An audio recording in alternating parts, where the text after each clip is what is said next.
তো বন্ধুরা এখানে কিন্তু আমরা মোটামুটি ফ্রুটস আইটেমগুলো দিয়ে দিয়েছি। বন্ধুরা আমাদের এই মিক্স ফ্রুটস এটা কিন্তু হয়ে গেছে। টেস্ট করে দেখো তো বাবা কেমন হচ্ছে, কেমন একটু বলো বন্ধুদেরকে। দারুণ দারুণ।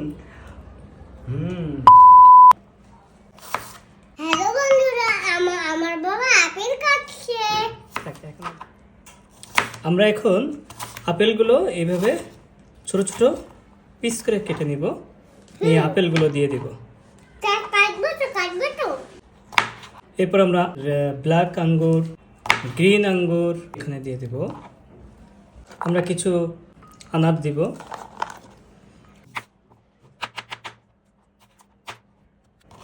এইখানে কিন্তু মেন আকর্ষণ হচ্ছে স্ট্রবেরি, যেহেতু স্ট্রবেরি এখন প্রচুর পাওয়া যায় আর স্ট্রবেরির ফ্লেভারটা এখন খুবই সুন্দর এবং টক মিষ্টির একটা ফ্লেভার আছে। আমরা এখানে স্ট্রবেরি দিয়ে দেব।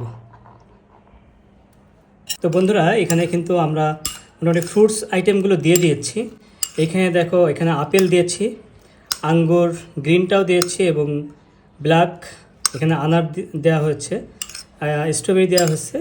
মোটামুটি এইগুলো যেগুলো মোটামুটি ফল থাকে সব ফল টুকটাক করে দেওয়া যেতে পারে, মানে এই জাতীয় ফলগুলো, পেয়ারা বা আনারস এগুলো না, এগুলো দিতে পারো। এর সাথে আমি টক দই ইউজ করব, বা মিষ্টি দইও ইউজ করা যায়। তো যেহেতু বাসায় টক দইটা আছে এবং টক দইতেই বেশি ভালো হবে, তো টক দইটা একটু মিষ্টান্ন করার জন্য আমি এখানে খেজুর দিব, যে একটু খেজুর দিলাম।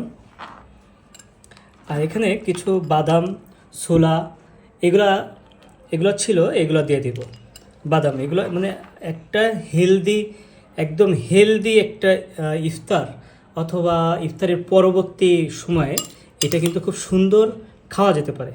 আচ্ছা, এখানে আমরা এই পরিমাণ টক দই নিয়েছি। এই টক দইটা আমরা একটু ফাটিয়ে নেব। আর আমরা এখানে পিঙ্ক সল্ট ইউজ করব, লবণটার ক্ষেত্রে পিঙ্ক সল্ট ইউজ করব, কালিজিরা, অন্যরকম একটা ফ্লেভার আসবে। সাথে একটু কিশমিশ দিব, সব কিন্তু অল্প পরিমাণ।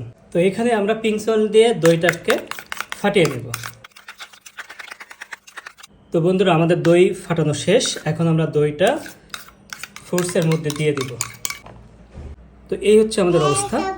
এখন খুব সুন্দরভাবে এটাকে মিক্সড করে নিব। তৃষ্ণাটাও দূর হবে এবং একদম হেলদি খাবার এবং খুবই সুস্বাদু। বন্ধুরা আমাদের এই মিক্স ফ্রুটস এটা কিন্তু হয়ে গেছে। টেস্ট করে দেখো তো বাবা কেমন হচ্ছে, কেমন একটু বলো বন্ধুদেরকে। দারুণ দারুণ। এইটাতে তোমরা যত ফ্রুটস ইউজ করবে তত সুন্দর হবে এবং এটাতে খেয়াল রাখতে হবে মিষ্টি ফল, টক ফল এগুলো মিক্স থাকতে হবে এবং বেশিরভাগ এরকম আপেল, আঙ্গুর এই জাতীয়, আনার একটু শক্ত ধরনের। তো এটার সাথে এগুলো ইউজ করবা এবং টক এবং মিষ্টি ফল দুটার মিশ্রণ যেন ঠিক থাকে, তাহলে এটা বেশি সুন্দর লাগবে।